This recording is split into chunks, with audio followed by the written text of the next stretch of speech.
हमारे बहुत senior कदावर leader जो 2 बार मिनिस्टर भी रह चुके हैं, उड़ी से इंडिपेंडेंट लड़ रहे हैं, अपनी पार्टी ने फैसला किया है कि हम इनको बैक करेंगे, हम पूरा सपोर्ट इनको देंगे।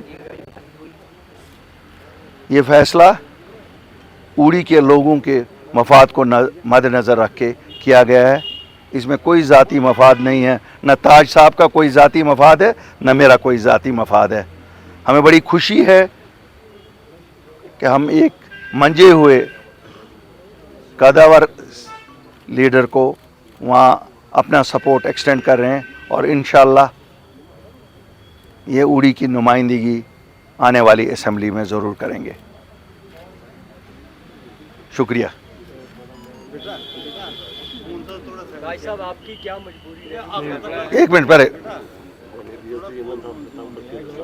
मैं अल्ताफ साहब को मशहूर हूँ कि इन्होंने सपोर्ट दी, थोड़ा सा ऊंचा, क्योंकि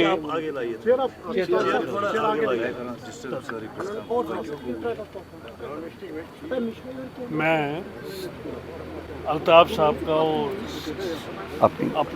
अपनी पार्टी जनाब मेरे देरीना दोस्त जनाब गुलाम हसन मीर साहब का शुक्रिया अदा करता हूँ कि इन्होंने मुझे सपोर्ट किया। बात ये नहीं है कि इलेक्शन में क्या होता है क्या नहीं, बात ये है कि कंसोलिडेशन हो, 1 to 1 फाइट, जिसमें हम दिखा सकें कि हम ताकतवर हैं। अब कभी बाप होगा, फिर बेटा लड़ेगा, फिर उसका पोता लड़ेगा, वो चीज़ों के खिलाफ पीडीपी ने भी इसी तरह अपनी सपोर्ट जो है वो जाहिर की है। मैं उनका भी मशहूर हूँ और अपने देरीना दोस्त और मेरे छोटे भाई अल्ताफ साहब का मशहूर हूँ। भाई साहब यहाँ से इमरान गुलिस्तान से बात करें, ये लहजे में इतना फ़र्क जल्दी क्यों आया? मुझे याद है कि जब आपने अल्ताफ साहब पे ये तनकीद की थी कि ए टीम बी टीम सी टीम, तो आज इन्होंने भी की थी वो तो 2 तरफा थी, अगर एक तरफा होती तो कोई बात थी। देखिए मैं आपको बताऊंगा, कहते हैं आगे की तरफ देखना चाहिए, पीछे की तरफ नहीं देख रहे। ये इंतखाबात एक ऐसे नाजुक मोड़ पे हैं जब हमारा सब कुछ लुट गया है। दिल्ली में जो सरकार बैठी है उसने हमारा सब कुछ ख़त्म किया है, हत्ता कि जो आने वाली सरकार है उनकी हर एक कोशिश है कि उसको कोई इख्तियार ना हो। लेकिन मैं आपको आज यकीन दिलाता हूँ, जब कदावर लोग मानते होंगे उनको मालूम है कि बाइख्तियार कैसे इस असेंबली को बनाया जाएगा। उनके चाहने से ही सब कुछ नहीं होगा, ये लोगों का मैंडेट होगा और लोगों के मैंडेट की कदर करनी पड़ेगी सबको। महबूबा मुफ्ती ने आज प्रेस कॉन्फ्रेंस करके एक बड़ा आरोप ये लगाया कि बीजेपी की प्रॉक्सी पार्टी अपनी पार्टी को छोड़ के अब बीजेपी की प्रॉक्सी पार्टी एआईपी बन गई है, यानी उनकी तरफ से सभी पार्टी प्रॉक्सी कांग्रेस और पीडीपी को छोड़ के बाकी सभी पार्टी को बीजेपी की प्रॉक्सी बोला गया। तो आप इसको कैसे देखते? देखिए महबूबा जी मौसम की तरह उनका मिजाज जिस दिन जो हो वैसा बोलती हैं। तकरीबन मुझे लगता है, मेरे ख्याल में अगर उन पे छोड़ा जाए तो वो शायद कल कहेंगी कि पीडीपी भी प्रॉक्सी पार्टी है। कोई भरोसा नहीं है, वो अपनी जमात का भी ऐलानिया तौर कहेंगे, क्योंकि वो हैं, कह भी सकती हैं वो तो गोद में बीजेपी की पली, ऐसा तो है नहीं, वो तो उनकी गोद में पली। और जो चीफ मिनिस्टरशिप का पेंशन ले रही हैं उसमें हिस्सा 50% तो बीजेपी का ही था। इसलिए बातें अब मैं आरोप नहीं लगाना चाहता हूं, क्यों हम इस इलेक्शन को मज़ेदार बनाना चाहते हैं, हम इसको ऐसा कड़वाहट नहीं लाना चाहते हैं। आप देख रहे हैं किसी की तरफ से कोई कड़वाहट के बयान नहीं हो रहे हैं। मेरी सबको गुजारिश है लोगों की खिदमत में लगे। ये ABCDE की कोई बात जब चलेगी तो ए फिर नेशनल कॉन्फ्रेंस से शुरू करिए, तो फिर A+ महबूबा जी हैं और हम सब A- में आएंगे। तो इसलिए आरोप लगाने बड़े आसान है। वेरी रिसेंटली आपने कहा कि आपकी जो जमात है वो किसी पार्टी को जो है हिमायत नहीं करेगी और नहीं देगी, लेकिन हमने कहा कि हम आज़ाद हूँ, हमने कहा हम आज़ाद, मैंने कहा हमने एक आप मेरा सवाल, आप मेरा आप मेरा जवाब सुन लीजिए। हम जहाँ पे हमें लगेगा इंडिपेंडेंट कैंडिडेट्स अच्छे हैं और कंसोलिडेशन से चांस बनेगा कि सीटें जीती जा सकेंगी, हम करेंगे, कर रहे हैं, करते रहेंगे। मैंने कल भी स्टेटमेंट दिया कि हम कर रहे हैं और मुझसे पूछा गया किनको कर रहे हैं, मैंने कहा कल प्रेस कॉन्फ्रेंस करेंगे, मैं आपको बताऊंगा किनको कर रहा हूँ। ये तो कंसोलिडेशन तो ज़रूरी है, आपको पता है हर एक चीज़ में कंसोलिडेशन की ज़रूरत है। आज़ाद उम्मीदवार बहुत सारे मैदान में है, जम्मू कश्मीर पूरे की बात करें, आपको लगता है किंग मेकर का रोल अदा कर सकते हैं? वो बहुत हम खिदमतगार हैं, हमें जो कहेंगे वो रोल करेंगे, हम खिदमतगार हैं। हम किंग हमारे पास शब्द में ही नहीं है, नहीं मुझे नहीं लगता, सब खिदमतगार के लिए निकले।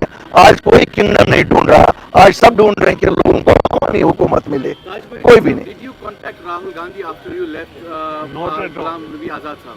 No, not at all. Was there any effort from the Congress to reach out? No. There were rumors that you were convincing them Azad sahab also to come back. No, not at all. There are four. Altaf साहब, मुंतजिर जो आपका candidate है मुंतजिर मुहिद्दीन, खबर आ रही है, हवाई खबरें है अभी के विड्रॉ कर दिया है उन्होंने अपना नॉमिनेशन कंसोलिडेशन के लिए, बिल्कुल यहीं है, यहीं है कंसोलिडेशन के लिए, हर एक जगह कंसोलिडेट, जो भी अपनी पार्टी की मूव है कंसोलिडेशन के लिए है।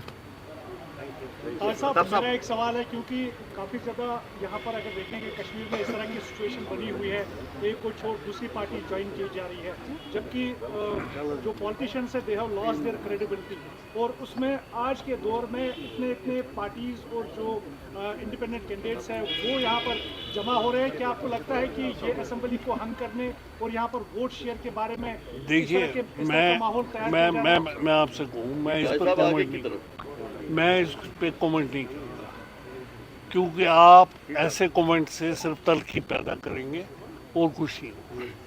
आपको जो सोच रहा है आप सोच लीजिए। जरा इसमें मैं एक बात करना चाहता हूँ, ये हमारे मीडिया लोग क्यों कहते हैं कि यहाँ इंडिपेंडेंस न हो जाए? ये कहाँ पर इंडिपेंडेंस की तादाद में?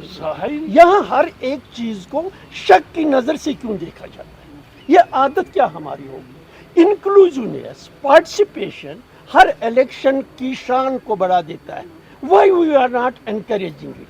Y we are making such a thing? We make things peaceful.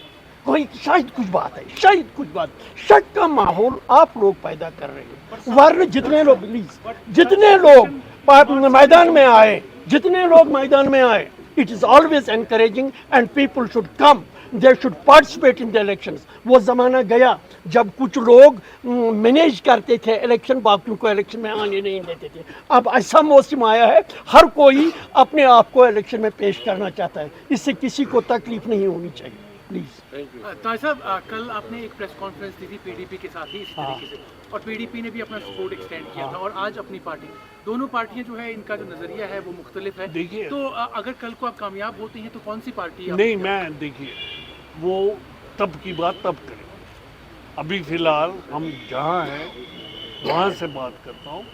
उन्होंने भी ये सोचा कि उड़ी के हित में ये है कि मैं रहूँ, क्योंकि मैंने उड़ी को बनाया है, उसके गवाह है, तो उन्होंने भी उसी लिए किया और उन्होंने आगे दोहरी चीज़ की।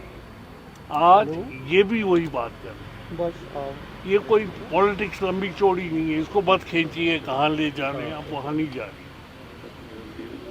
उस तरफ नहीं जा रहे। बुखारी साहब, यहाँ एक पॉइंट इस वक्त ज़ेर बहस है कि जब 2019 के बाद अपनी पार्टी बनी थी, उसके बाद पीपल्स कॉन्फ्रेंस या बाकी सियासी जमातें, एक नारा था कि नेशनल कॉन्फ्रेंस ने 70 साल 60 साल या 75 साल हुकूमत की, लेकिन शायद कश्मीरियों के पास कोई ऑल्टरनेट नहीं है।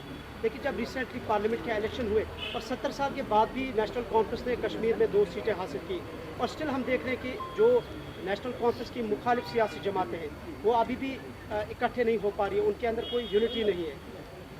देखिए, पहले तो ये सवाल है क्या वो नेशनल कॉन्फ्रेंस ने जीती?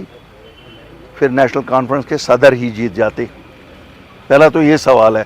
नेशनल कॉन्फ्रेंस में टिकट पे 2 मजहबी रहनुमा उठे, उन्होंने जीती। तो जो तजिया नगार हैं आप जैसे, शायद मैंने बड़ी तजिए उस पर सुने कि ये नेशनल कॉन्फ्रेंस की जीत नहीं थी।